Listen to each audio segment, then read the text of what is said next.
I'm getting a lot of calls from clients who are first-time home buyer, and it's always exciting to hear that they are ready to take action on their home buying process.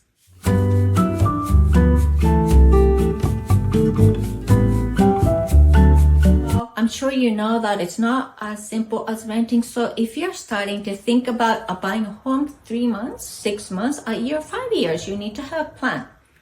I always get a question like, so how much money should I save in order to buy a home? Yes, that's a main concern, and it's a great starting point. Well, I can help you find a home you love and do negotiate the price and term for you. But your first step is to talk to your trusted lender. Then talk about your bank statement, tax, salary, any debt you may have, and credit score. For example, if you go to see the doctors, if you tell the detail of your conditions, they will diagnose you better, right? So the more you share your financial status and concerns, they will give you a better financial solutions. And if you're ready for pre-qualification, they will give you estimated purchase power.